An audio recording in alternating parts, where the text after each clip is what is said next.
again, everyone. I am Chris Dugan, the sports editor at the Observer Reporter. You're watching the OR High School Football Preview Show. This is our season preview. We're going to talk about teams in all 6 classifications. Joining me today is our resident 6A expert, the sports editor at the Almanac, the sister publication of the OR, Eleanor Bailey. Thanks for joining us, Eleanor.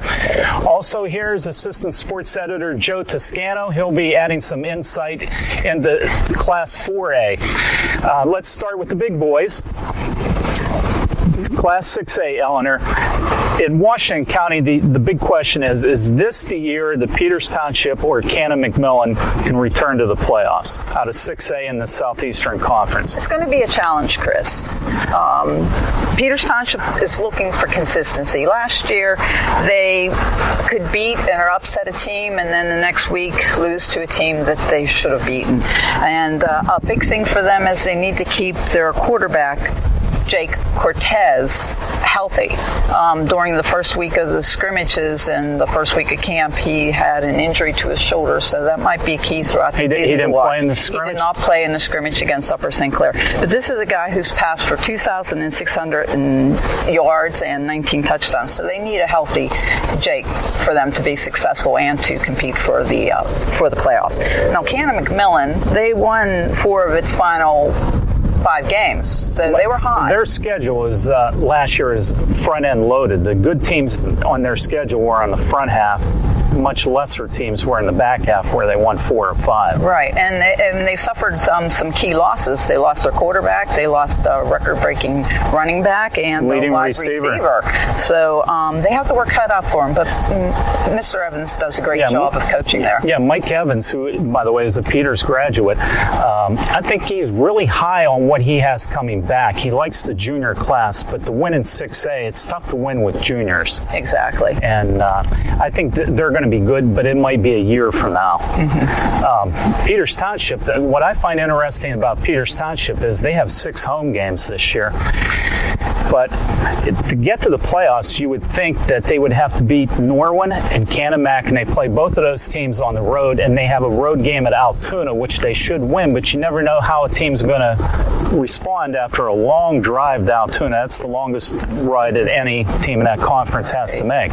Yeah. I think with Norwin, one of the things to look out for is they return 2 signal callers, and they pass for almost 2,000 yards amongst them. So they have some skill players that could give Peters some trouble. Well, who's the team to beat in the Southeastern Conference? I would say Mount Lebanon, because they're the defending conference champions, and they are the favorite to repeat for 3 reasons. They have Coleman Coco. He just recently committed to Colgate, and he's going to anchor the defensive line, and he moved from linebacker to end this year. And Colby Sorsdale, he's 6'7", 290 pounds, and he has 14 Division I school offers, and he's going to anchor a very experienced offensive line. And the third reason is James Stalker. He's a senior quarterback that threw for 2,000 yards. And that's the one question is, how skilled are the Blue Devils? And I think there's a hint here that they won the Pitt 7-on-7 passing camp, so they might do okay. Now, Bethel Park is the mirror image of the Blue Devils, except they don't have an experienced quarterback. They have everybody back on their offensive and their defensive lines, so they have experience there. But the big question mark is going to be the quarterback, and they do have some skilled running backs in Javon Lewis and James Crandall. They were part of a 4x100 relay team that won the Whitfield Championships, and Mr. Crandall, he was one of the top rushers in the state, winning 6th place in the 100-meter dash. So I would think that you'd mark October 27th on your calendar, because that's the day that those 2 teams play at Mount Lebanon. At Lebo. Okay. Now, you're picking Lebo as the favorite. Are they the favorite in 6A? No, I would think that Pine Richland with Phil Jerkovic, the Notre Dame recruit at quarterback. And they also have Artie Artie Burns is, sorry about that. Artie Burns' little brother is playing for them, and they got a whole lot of transfers from other schools, including West A. So Pine Richland is a team to watch. That's the Central Catholic, because they come back as the Whitfield champions, and they were runners-up in the state. And they returned Troy Fisher, who was a quarterback that threw for 2,000 yards, and they do have an outstanding lineman that just recently committed to Pitt. Now, the Observer Reporter coverage area does not have a Class 5A team, but the Almanac covers Upper St. Clair.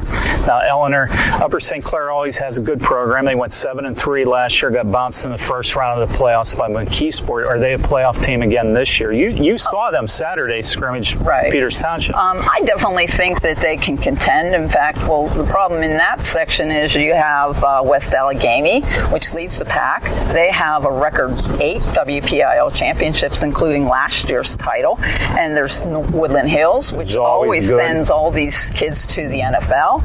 And there's North Hills, which, under Jack McCurry won WPIL championships after another, but he's no longer there. But I mean, that is might even be a tougher conference than all of 6A. But Upper St. Clair is not unfamiliar with success. Under Jim Render, they have 5 WPIL championships and two state titles, and he's one of the winningest coaches in the entire state of Pennsylvania with 390 victories. And the secret to their success is they have Jack Hansberry, who's a quarterback, but a lot of their kids are kids who excel in other sports, like this Don Cipolli. He's their top receiver, but he's also an excellent outfielder for the baseball team. And they have several kids like Tom Kyle. He's a wrestler, and he's very successful on the mats, but he'll also help them on the field, and several basketball players. So they're really athletically. That's interesting. I've actually been out to camps this year at other schools where the coaches are complaining about kids that are trying to specialize in one sport and they're not playing football, and the roster sizes are dwindling because of that. Yeah, for some reason, Upper St. Clair, Upper St. Clair, they do it all. Yes. Let's move to 4A, Joe. You saw South Fayette play its last game of last season. Lions were upset in the playoffs by Newcastle, a team that finished third in the conference with South Fayette. South Fayette had beaten Newcastle in the regular season, and that was kind of a stunning loss because South Fayette has won 47 straight regular season games. The Lions haven't lost a regular season game since 2011. Do they have enough coming back that they can run the table again? They do, and you can bet that Newcastle game on their schedule is circled because it was 51-43 the final score, and up and down the field, and South Fayette just couldn't get a stop. And Newcastle had one of its better teams with Malik Hooker's brother, Marcus Hooker. Malik Hooker is an Ohio State grad who's playing now for the Indianapolis Colts, I believe. He was drafted in the first round. But over the last 5 years, South Fayette has just been a machine of a football team. They were 65-3 and have 2 state championships. And the reason they've been able to do that is because they've got great quarterbacks. For the Brumbaugh all came through in a line, and now they have Drew Saxton. And Drew Saxton passed for 2,638 yards last year through 30 touchdowns. Yeah, and I only had 11 interceptions, which may seem high for most teams, but they throw it 3/4 of the time. And running is an afterthought. And plus, they bring back 2 of their better receivers, and Dan Trimber, who's also an excellent place kicker for them, and TJ Plack. Noah Plack. Huh? Noah Plack. No, I'm sorry, Noah Plack. That's his son, right? I think. Nephew. And they almost had identical seasons last year. The 36 catches for Trimber, 35 for Plack. So they both had 10 touchdown catches, and I don't see them missing a beat. The only thing they have to find is a running back, and that's a big question mark. Who's going to be the running back at South Fayette? Because South Fayette's best teams have been when they've had a good running game to go with the passing game, and they lost Giovanni Love, who was the offensive MVP of the conference last year. He ran for 1,100 yards. Yeah, I don't understand that. I don't know how they could overlook Saxton's performance to make him the MVP, but he had a great year, and you know that with their big horses up front, they always have big linemen, that whoever comes out of that, I wouldn't be too concerned, because Love was almost an unknown a couple years back when he was playing, and then he just burst on he had blossoms last year, and I believe he set the single game record for rushing for, I think he had 305 yards, and nobody in the history of South Fayette had ever gone above 300 yards rushing in a game. So, I mean, he certainly had a productive year, but it all begins and ends with Saxton at quarterback. Eleanor, you visited South Fayette's training camp. What's head coach Joe Rossi think about his team this year? Well, he's a little bit concerned because he lost 22 seniors from last year, and that's one of the largest classes they've ever graduated from their football team. But the thing is, these kids know the system. They played in the system. They're accustomed to winning, and he's just waiting for some of the guys to step up. And he thinks that because they've been exposed to such success, it's just their turn now. And the other thing too is that they beat up on teams so badly during the season that a lot of those underclassmen got into those games in the third and fourth quarters, and they got a lot of playing time. You're right. Now, one of the things that and this is what Drew Saxton had told me, is that they had to adjust to, they were so accustomed to winning at the AA level. And when they were up to the 4A level, that they had this confidence about them, but maybe they didn't work as hard to gear up for the bigger challenges. Mm-hmm. So that's not a mistake that they're going to make this year. They know what they're up against. Mm-hmm. Let's move over to the Big 9 conference in 4A. Big 9, Joe, has always been Thomas Jefferson and everybody else. West Mifflin's probably the clear-cut number 2 pick from the coaches we've talked to. Ringgold, though, last year made it to the WPIAL semifinals, ran into Newcastle again.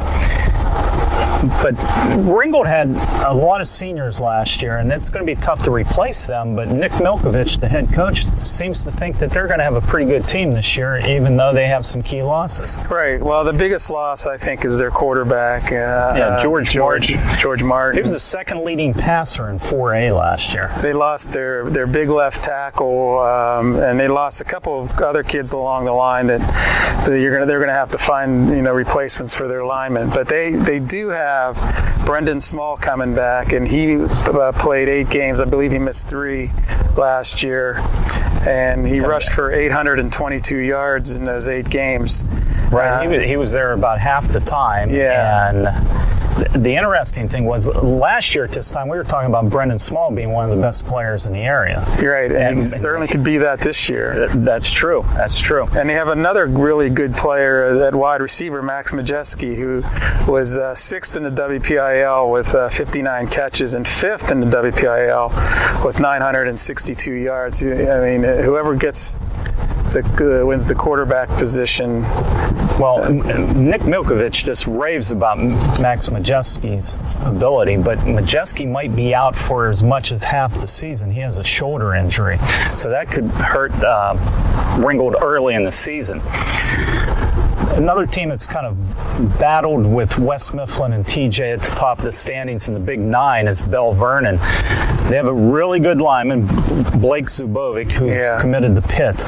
But last year, the Leopards went 7-3. Those 3 losses, 2 of them were West Mifflin, but in the 3 losses, they scored a total of 9 points. Right. They have to find some offense against better teams. And as long as they have a good running back, and they have Jake Fine coming back, they have a big line again. They're going to run the football.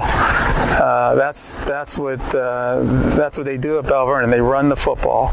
And as long as they can do that effectively, they're going to be in just about every game.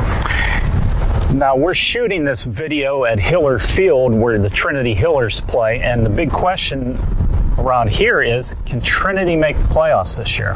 Can they crack one of those final playoff spots out of the Big Nine Conference? They have some really good skill people. They do. Joey Caroli is one of the best running backs in 4A. He rushed for 1,264 yards last year. Dylan Kern's back at quarterback, his third year at quarterback. They have a big offensive lineman, Ben Phillips, recently committed to Akron. I saw Trinity scrimmage Moon on Saturday. Ben Phillips didn't play. They held him out for precautionary reasons. What struck me about Trinity is they only dress 33 guys. That's worrisome in 4A if you only have 33 guys in uniform. Unless you're sure that you're not going to have any injuries. Well, you can't count on that. So depth is a real issue for John Miller, the coach at Trinity, but he's got some good pieces to work with. And anytime you have a guy like Joey Caroli, he can score from anywhere on the field. He's a dynamic playmaker. And they actually have some other guys to help out this year, I think. Yeah, and the thing about Caroli is if they block well for him, that'll be good because he's not a big running back. He's a squirter and an explosive. Once he gets through the hole, it's hard to get a hold of him. But if he gets knocked around a little bit, it's he's not the biggest kid, so you worry about injuries there. And Dylan Kern is coming back again. He missed the beginning of the season. I believe he had a concussion at the beginning of the season last year and didn't play in the last 2 games. So his health is just going to be vital. I think they have a big task in front of them, and I'm not so sure that they're going to be one of the playoff teams. Well, the interesting thing with Trinity is they do not play in week 0, which is this week, the season opener, August 25th. They don't open till what is known as week 1. And they open the season with West Mifflin and Thomas Jefferson, right, the 2 best teams in the conference. So they might get off to a slow start, but if they get some momentum going, who knows how high they can finish in the standings. Might make the playoffs this year. Yeah, and if they could pull off a victory over one of those 2 teams, and I know that they'd be underdogs in both games, I mean, that can provide a lot of momentum going into the rest of the schedule. Can turn things around for kids that are just wondering just how good this team can be. A guy like Joey Caroli and Dylan Kern at quarterback, Ben Phillips up front, Trinity's going to be highly competitive. Welcome back to the Observer Reporters High School Football Preview. I am Chris Dugan, the sports editor. Now we're going to talk about classes single A through triple A, and joining me, Steelers beat writer Dale Lolley. They will not be playing in single or double or triple A this year. Okay. And high school beat writer Luke Campbell. This is Luke's debut on the maiden voyage. Let's start in AAA, and that brings us to Luke. Luke, McGuffey last year, big things were expected of McGuffey last year, maybe a playoff team in AAA. There's only 8 playoff teams in AAA, so it's tough to make it out of the Interstate Conference. And McGuffey just had a season that was just wrecked by injuries. They ended up that it seemed like it was Marcus Cherlevich and 10 guys that he didn't know that were out there. Well, when it rains, it pours, I guess. Before the season even opened up, 5 season-ending knee injuries. I mean, they were devastated from the start. I mean, from Marco Olivares, who missed his junior season, he's back for his senior year. One of their highly touted linemen. It was a rough season for McGuffey, and that's mainly because of injuries. I mean, Marcus Cherlevich did what he could, but when you're working with different pieces every week, it makes it tough. Now, last year, Cherlevich, the quarterback, either threw the ball or ran the ball on 300 plays last year. Where are they going to get the offense from this year now that he's gone? Well, it really comes down to who's replacing that quarterback. They have Matthew Mounts, but he's their best receiver. So it really makes it hard on Ed Dalton as to, okay, do we use Mounts at quarterback, or do we want to have a weapon on the outside to be able to use and throw the ball to and loosen up the defense? They used Marshall Whipke a little bit last year. He got some playing time. So it's really a battle between those 2 at camp as to who wins and who wins the quarterback spot and how they really want to handle it. Now, an Ed Dalton coach team at McGuffey, that makes you think running game. Does McGuffey have a running game this year that they can rely on? Really, it's going to come down to Chase Miller. I mean, Chase Miller's he's a Division I recruit as a linebacker. A lot of schools are looking at him. They get linemen back. They have 3 of the 5 starters returning. So the weapons are there. Whether they have a back in the backfield to do it for them, Chase Miller's one of their fullbacks. Whether he gets the ball a lot or not, it's still to be seen. But Marshall Whipkey, he's a running quarterback, an option guy, so they might put the ball in his hands and just kind of let him do his thing. Now, McGuffey, they have an interesting schedule. They play only one home game before September 29th. And they open Saturday in a game against Fraser, a non-conference game at North Allegheny. That's a neutral site game, but they only have one true home game before September 29. They play 5 on the road. That's tough. That can be good and bad. If you do okay early, you just kind of keep your head above water. You're going to have a lot of home games down the stretch. Yeah. Now, Waynesburg is the other local team in that conference, and it could be a long year for Russ Moore's team in Waynesburg. They have 4 seniors on the roster, 4 juniors on the roster, and they were the lowest scoring team in the area last year. So this is going to be a rebuilding year. You might have to wait a couple years for Waynesburg to get back. Let's move to Double-A, Dale. Wash High hasn't lost a regular season game since 2013. They've won 29 regular season games in a row. Can they run the table again in the Century Conference? Well, I'll tell you what, Chris, if there's a bigger team out there, I'm talking size-wise, and they get a lot of players. But size-wise, I saw their scrimmage the other day against Uniontown, and every one of their linemen was bigger than me. Now I'm 6'1" and about 210. They were way bigger than me. They were huge, and they have the skill players. You look at what every time they put the ball in the air in that game or in that scrimmage, they scored. They could throw the ball, they can run it, and defensively they really get after it. They're going to be a tough team for anybody to handle that conference. Now, Luke, Washington lost a lot of good skill players from that team last year. Do they have enough playmakers? Well, you mentioned the skill players from last year. Isaiah Robinson, 33 catches, 533 yards, 8 touchdowns, and he was great on special teams. Isaiah Schoonmaker is going to have to take more of a presence on offense. I mean, he was a great defensive player last year. Yeah, he was the defensive player of the year for the Observer Reporter coverage area last year as an outside linebacker, but he was just a complimentary player on offense last year. Well, when I talked to Mike Bosnick, head coach of Wash High, he mentioned that Isaiah is going to play a lot more receiver, running back. They're going to use him predominantly more on offense. I mean, yeah, we mentioned the 64 tackles, and he's a Miami, Ohio recruit for defense and for the linebacker position. But they need to get him the ball on offense because he's probably all around their best overall player. So you need to get the ball in his hands. Yeah. Now the big question is, if Wash High is the favorite in the Century Conference, who's the big challenger? Who's the number 2 team? Last year, Chartiers Houston was really good, but they probably got hit by graduation harder than any team in the area. There's no doubt about it, Chris. And I talked to Terry Fetzko, and they don't have the numbers this year. They have 29 players out for the team. I think only a handful of seniors. He has 9 new players on that team this year out of 29, guys who have never played football before. Wow. So they know that they've kind of got a rebuilding year on their hands. But everybody I talked to in that section, the coaches that I've talked to, Charleroi and Burgettstown are the other 2 teams there. Burgettstown has back 4 of their 5 offensive linemen. That's a good place to start. That's a good place to start. Double-A if you have 4 returning starting linemen. And they're all underclassmen too. So that's the other thing. They're going to be back not just this year, but next year as well. They got Ryan Launder on offense. He's a really good player for them.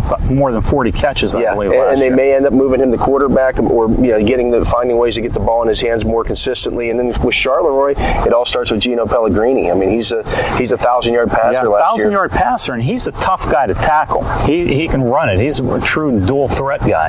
Yeah, and he's a young kid. He's still just a junior this year. So. But he's been a starter since he was a freshman. Yeah, so they've got some skill players on offense here that they'll do some things. The thing that may hurt them is the numbers. I went down to watch their practice, and there weren't a lot of guys standing on the sidelines when they were going 11 on 11, so that could play a factor for them. Well, I heard a lot of good things during the summer about Charleroi skill kids. A lot of speed this year. Absolutely, they were breaking off long run after long run.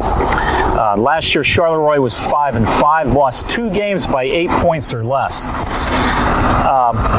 Bentworth is a team that put up a lot of points last year, Luke. They had Josh Hughes at quarterback. He threw for more than 1,800 yards, but he's graduated. Bentworth going to throw the ball a lot this year?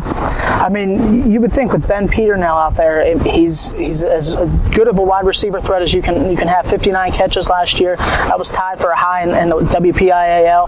I mean, you want to get him the ball as much as you can if you have the time as a quarterback to be able to get that ball out there. I think that they'll use him as much as possible, maybe even more than 59 catches this year if he's their main offensive threat. Okay, let's move on to Class A. Last year in the Tri-County South Conference, it was Fort Cherry and Carmichael's. Carmichael's won in a mud bowl. Carmichael's beating Fort Cherry, I believe it was like 14-6. Carmichael should be good again this year. What about Fort Cherry? Well, Fort Cherry, I mean, anytime you can return Ryan Culberson, the do-it-all quarterback, wide receiver, running back, wherever they put him. Triple threat. He's also going to play a little wide receiver this year. He's leading the band at halftime as well, so there's always that. He'll be selling tickets before the game. Popcorn.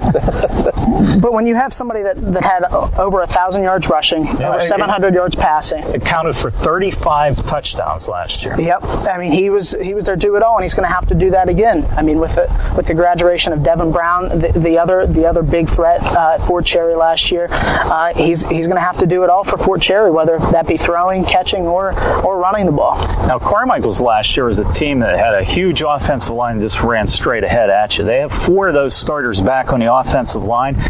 They lost Jonathan Christopher, their quarterback, but Nick Mundell, who's probably their best football player, was hurt early last year. Didn't play most of the season. He's back this year, and he'll be the tailback. Yeah, and as we talked about with Burgettstown, it's the same thing. When you have 4 of those 5 offensive linemen back, and that was already your strength last year, especially at the Class A level, when you have size and experience, yes, that's going to make a big difference for Carmichael's. Yeah, I don't expect much of a drop-off from Carmichael's, if any at all. Now, one team that we've been hearing a lot about this summer is California. California is going to be improved. California made the playoffs last year and hung with a good Bishop Canavan team for more than a half in the playoffs. Can they beat one of those teams, Fort Cherry and Carmichael's? I think they can. I mean, I think that we don't hear many names from California. It seems like they're collectively a good group. And I think what Coach Darren Dillo down there wants to do is he wants to develop an identity, and he did that last year. 7-3 record. They made the playoffs for the first time since 2011, and that's what a lot of these coaches talk about, is developing that identity. If you can develop that identity, get more kids interested, that's huge for single A teams. And he mentioned how deep they are. I mean, deep teams in single A, that's great when you can pick and plug different kids, whether it be a receiver, running back, on the offensive line where they can shuffle around. So having a well-versed team is great to have. Well, there's a good game early in the schedule in the Tri-County South. Fort Cherry, their season opener is September 1st at California.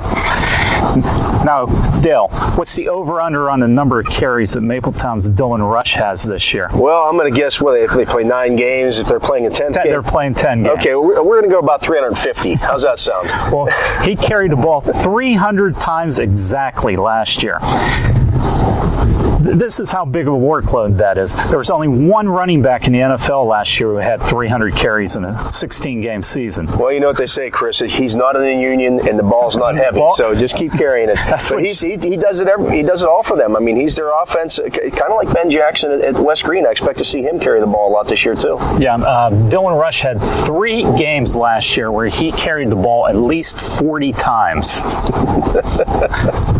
and the key is he stayed relatively healthy doing that. Yeah, he missed 1 game last year, and he only played 2 plays against Fort Cherry, but he got hurt in practice, non-contact drill. Yeah, and he's not the biggest kid, so you keep an eye on that. Yeah, but if he stays healthy, you think Mapletown can grab a playoff spot out of that conference. And all those carries aren't counting the special teams, the defense that he plays. Yes. So, I mean, he's all over. He does not come off the field.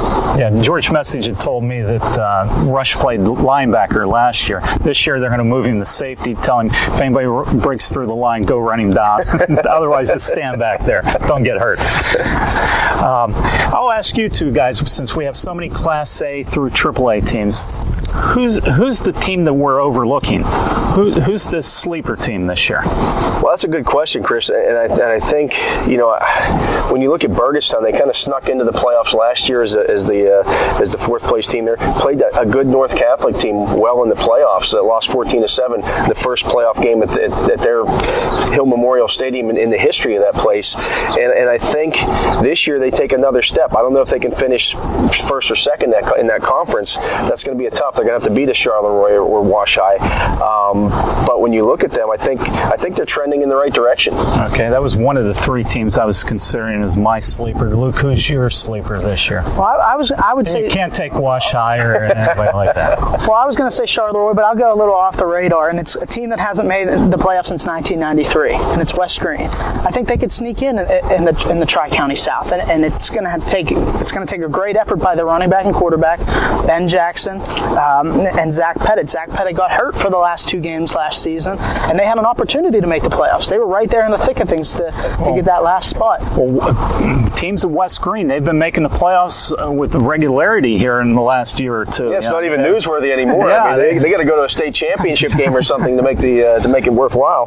Well, we've talked California, we've talked Charleroi, we've talked Burgettstown, and West Green is sleeper team. So what's left for me? I'm going to say don't sleep on Best Center. They have Dominic Fundy, an 1,100-yard rusher coming back. Tim Trump, huge offensive lineman. Best Center's not down for very long if you look at their history. So Best Center might be a team to watch. That does it for this week's Observer Reporter High School Football Preview Show, sponsored by our friends at Cohen Oil Company, located on Chestnut Street in Washington. Hope you watch next week when we'll be at a local high school previewing games for week number 1.